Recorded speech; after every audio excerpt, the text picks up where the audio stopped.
जय हिंद दोस्तों, ताहिर दोस्तों। आज आपके लिए फिर से हम जीएस का प्रैक्टिस सेट लेके आए हैं। 7 नंबर प्रैक्टिस सेट है आपका। इसी के साथ आगाज करते हैं आज पहले क्वेश्चन का। आज आपका दोस्तों पहला क्वेश्चन आपके सामने है, बंगाल का प्राचीन नाम क्या था? तो इस क्वेश्चन का नाम गौड़ जाएगा। Option number B correct answer होगा। अगले क्वेश्चन के साथ बढ़ते हैं। आज का अगला क्वेश्चन आपके सामने है, ईस्ट इंडिया कंपनी की स्थापना के समय में किस मुगल शासक का शासन था? जब ईस्ट इंडिया कंपनी की स्थापना हुई, स्थापना के समय वहाँ पे शासन किसका चल रहा था? तो अकबर का। ऑप्शन नंबर डी होगा करेक्ट आंसर। ये याद रखना है आपको। अगले क्वेश्चन के इसी के साथ आगाज करते हैं। अगला क्वेश्चन आपके सामने है, विश्व जल दिवस कब मनाया जाता है? विश्व जल दिवस कब मनाया जाता है? तो 22 मार्च। ऑप्शन नंबर बी होगा राइट आंसर। अगले क्वेश्चन के साथ बढ़ते हैं। क्लास को लाइक कर दीजिए और बेल आइकन को प्रेस कर लीजिए नए हो चैनल पे तो। भ्रूण को भोजन किस माध्यम द्वारा प्राप्त होता है? तो जो भ्रूण होता है, भोजन उसे किस माध्यम से प्राप्त होता है? तो गर्भनाल। ऑप्शन नंबर ए होगा करेक्ट आंसर। अगले क्वेश्चन की पढ़ते हैं। अगला क्वेश्चन आपके सामने है, हैदराबाद किस नदी के सहारे स्थित है? हैदराबाद किस नदी के किनारे स्थित है? तो इस क्वेश्चन का राइट आंसर मूसी नदी। ऑप्शन नंबर सी होगा करेक्ट आंसर। अगले क्वेश्चन की ओर बढ़ते हैं। अगला क्वेश्चन आपके सामने है। अगला क्वेश्चन बोला जा रहा है, पुष्टि मार्ग के दर्शन की स्थापना किसने की थी? पुष्टि मार्ग के दर्शन की स्थापना किसने की थी? तो इस क्वेश्चन का correct answer Vallabhacharya. Option number A होगा करेक्ट आंसर। दोस्तों इसी के साथ अगले क्वेश्चन का आगाज करते हैं। आगे अगला क्वेश्चन आपके सामने, विटामिन ए का रासायनिक नाम क्या है? तो विटामिन ए का रासायनिक नाम रेडिनॉल। ऑप्शन नंबर डी होगा करेक्ट आंसर। विटामिन ए का नाम रेडिनॉल है दोस्तों। इसी के साथ अगले क्वेश्चन का आगाज करते हैं। मूंगफली का सर्वाधिक उत्पादन देश कौन सा है? उत्पादक देश सर्वाधिक मूंगफली कहाँ होती है? तो बताया गया है option number B Bharat. Option number B होगा करेक्ट आंसर दोस्तों। इसी के साथ अगले क्वेश्चन की ओर बढ़ते हैं। अगला क्वेश्चन आपके सामने है। अगला क्वेश्चन बोला गया है, रेबीज नामक बीमारी किस जानवर के काटने से होती है? जो रेबीज बीमारी होती है वो किस, एक क्वेश्चन ऊपर छूट गया दोस्तों, इसको पहले पढ़ते हैं। ये हो चुका। ठीक है।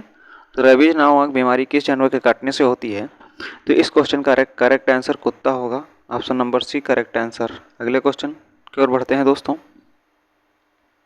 अगला क्वेश्चन आपके सामने है, बादशाह गाजी की उपाधि किस मुगल शासक ने धारण की थी? तो इस क्वेश्चन का right answer Aurangzeb. Option number D होगा करेक्ट आंसर। याद रखना है आपको औरंगजेब। अगले क्वेश्चन की ओर बढ़ते हैं। भारत का राष्ट्रीय कैलेंडर किस पर आधारित है? जो भारत का राष्ट्रीय कैलेंडर है वो किस पर आधारित है? शक संवत। ऑप्शन नंबर बी होगा करेक्ट आंसर। ये भी याद रखना है आपको। अगले क्वेश्चन की ओर बढ़ते हैं दोस्तों। अगला क्वेश्चन आपके सामने है, रक्त वाहिनियों में रक्त न जमने देने वाला पदार्थ कौन सा है? तो इस क्वेश्चन का correct answer option number B होगा हिपेरिन। ऑप्शन नंबर बी होगा करेक्ट आंसर। अगले दोस्तों क्वेश्चन की ओर बढ़ते हैं। सौंपैंस कहाँ के आदिवासी हैं? सौंपैंस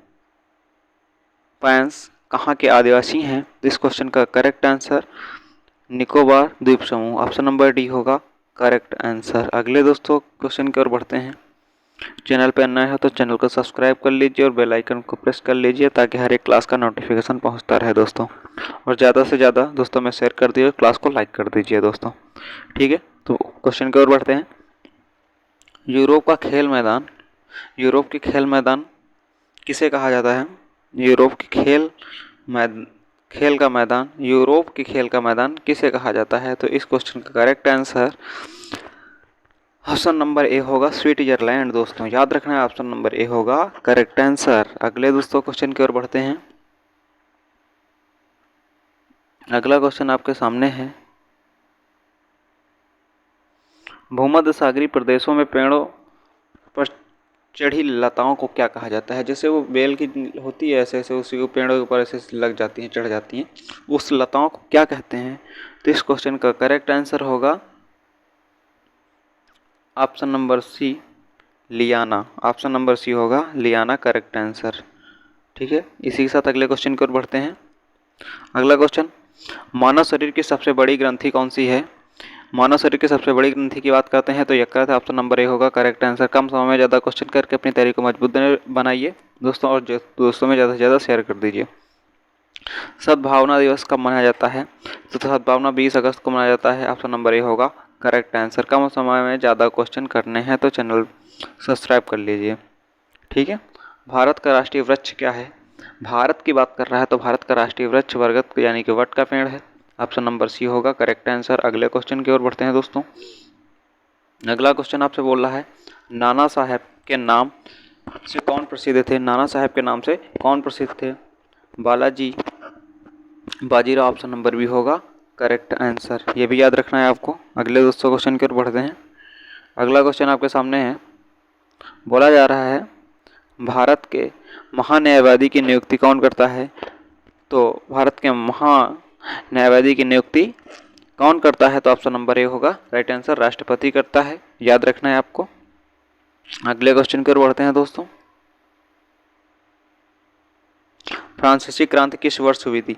तो फ्रांसीसी क्रांति किस वर्ष हुई? तो ऑप्शन नंबर बी होगा 1789 ईस्वी को हुई थी।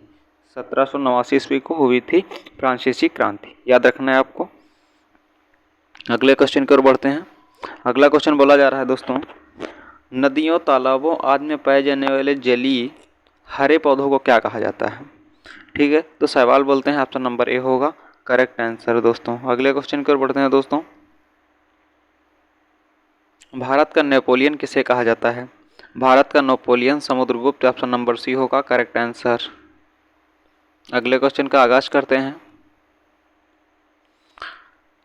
वेदों में संपूर्ण सच्चाई निहित है। वेदों में संपूर्ण सच्चाई निहित है, इसका कथन यह किसका कथन था? वेदों में संपूर्ण सच्चाई निहित है। तो ऑप्शन नंबर सी होगा Dayanand Saraswati. Option number C होगा करेक्ट आंसर। अगले क्वेश्चन की ओर बढ़ते हैं। अगला क्वेश्चन बोला जा रहा है, बाल्टिक समुद्र को उत्तरी समुद्र से मिलाने वाली नहर को कौन सी नाम से जानते हैं? तो इस क्वेश्चन का right answer option number A होगा कील नहर के नाम से जानते हैं। ठीक है, ऑप्शन नंबर ए होगा करेक्ट आंसर। निकट दृष्टि दोष को किस लेंस द्वारा ठीक किया जाता है? निकट दृष्टि दोष को कौन से लेंस के द्वारा ठीक किया जाता है? तो ऑप्शन नंबर ए होगा करेक्ट आंसर। नी अकट लिखा जाता है, नी धन अकट। अकट का मतलब अवतल होगा, दूर होगा, दू धन उर लिखा जाता है यानी कि उत्तर, यानी कि उत्तर लेंस होगा दूर में, निकट वाले में अवतल लेंस होगा। याद रखना है आपको। ट्रिक भी है एक तरीके से याद रखने की। ठीक है, तो इसके साथ अगले क्वेश्चन की ओर बढ़ते हैं। भारत का राष्ट्रीय नारा क्या है? तो भारत का राष्ट्रीय नारा ऑप्शन नंबर डी होगा सत्यमेव जयते, सत्यमेव जयते, सत्यमेव जयते। ऑप्शन नंबर डी होगा करेक्ट आंसर। अगले क्वेश्चन की ओर बढ़ते हैं। अगला क्वेश्चन बोला गया है, उड़ते हुए वायुयानों की ऊंचाई मापने के लिए किस यंत्र का प्रयोग किया जाता है? तो ऑप्शन नंबर बी होगा अल्टीमीटर। ऑप्शन नंबर बी होगा करेक्ट आंसर। अगले क्वेश्चन की ओर बढ़ते हैं। अगला क्वेश्चन आपसे बोला गया है, शिलादित्य क्या बोला गया है दोस्तों?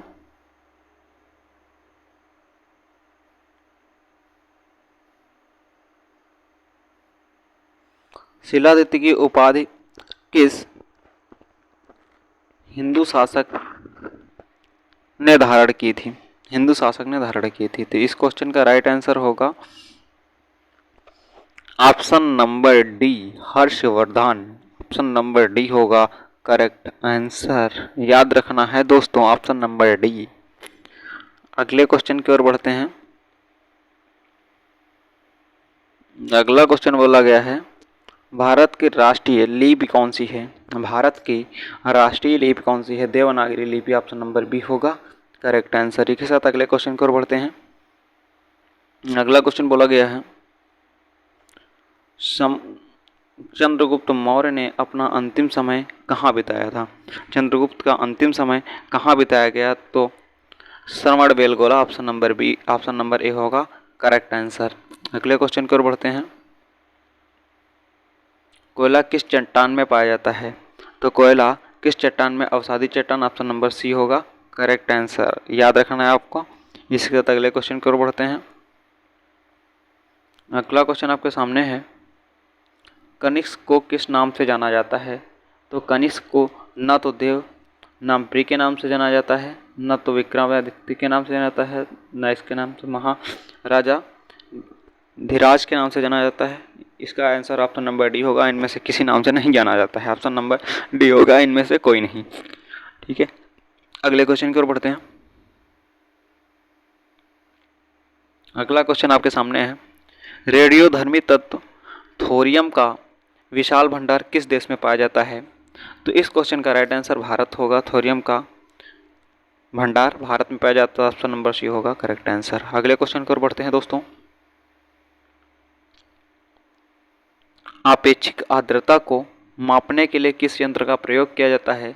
तो ऑप्शन नंबर ए होगा हाइग्रोमीटर, ऑप्शन नंबर ए होगा करेक्ट आंसर। अगले क्वेश्चन की ओर बढ़ते हैं।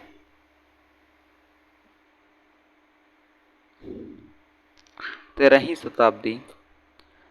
शताब्दी में सेना का सर्वोच्च अधिकारी कौन था? 13वीं शताब्दी में सेना का सर्वोच्च अधिकारी कौन था? तो इस क्वेश्चन का right answer option number A होगा खान था। कौन था? खान था। ऑप्शन नंबर ए होगा करेक्ट आंसर। अगले क्वेश्चन की ओर बढ़ते हैं दोस्तों। अगला क्वेश्चन आपसे बोला जा रहा है, लाल रक्त कण का निर्माण किसमें होता है? लाल रक्त कण का निर्माण यानी कि आरबीसी का निर्माण, आरबीसी लाल रक्त कणिकाएं जिसे बोलते हैं, आरबीसी का निर्माण कहाँ होता है? तो इस क्वेश्चन का अस्थि मज्जा, ऑप्शन नंबर बी होगा करेक्ट आंसर। अगले क्वेश्चन की ओर बढ़ते हैं। भारत का राष्ट्रीय सूचना पत्र क्या कहलाता है? भारत का राष्ट्रीय सूचना पत्र क्या कहलाता है? तो ऑप्शन नंबर ए होगा श्वेत पत्र कहलाता है, ऑप्शन नंबर ए होगा करेक्ट आंसर। अगले क्वेश्चन की ओर बढ़ते हैं दोस्तों। अगला क्वेश्चन बोला जा रहा है, आकाश का रंग नीला क्यों दिखाई पड़ता है? इसका क्या कारण है जो आकाश का रंग नीला दिखाई देता है? प्रकाश के प्रकीर्णन के कारण आकाश का रंग नीला दिखाई देता है, ऑप्शन नंबर ए होगा करेक्ट आंसर दोस्तों। अगले क्वेश्चन की ओर बढ़ते हैं दोस्तों।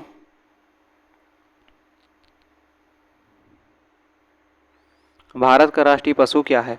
तो भारत की बात करते हैं, राष्ट्रीय पशु क्या है?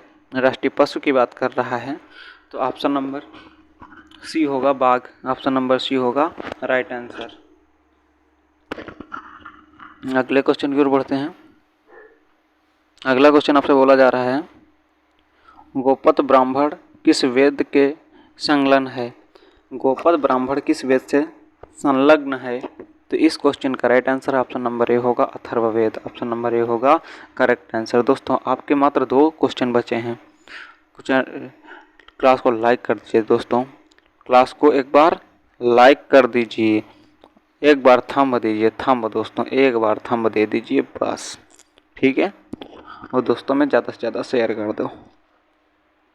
तो क्वेश्चन स्टार्ट करते हैं। बोला जा रहा है, मोमबत्ती का जलना किसका उदाहरण है? तो मोमबत्ती का जलना रासायनिक परिवर्तन, ऑप्शन नंबर बी होगा करेक्ट आंसर। आज का लास्ट क्वेश्चन आपकी स्क्रीन पे है, कास्टिक सोडा का रासायनिक सूत्र क्या है? तो कास्टिक सोडा का रासायनिक सूत्र ऑप्शन नंबर ए होगा, ऑप्शन नंबर सी होगा right answer. NaOH sodium hydroxide क्या होता है? Sodium hydroxide, option number C होगा करेक्ट आंसर। दोस्तों क्लास इसी जगह से एंड होती है। कल अगले प्रैक्टिस सेट के साथ फिर से मुलाकात होगी, नए प्रैक्टिस सेट के साथ। तब तक के लिए जय हिंद दोस्तों, जय भारत, वंदे मातरम।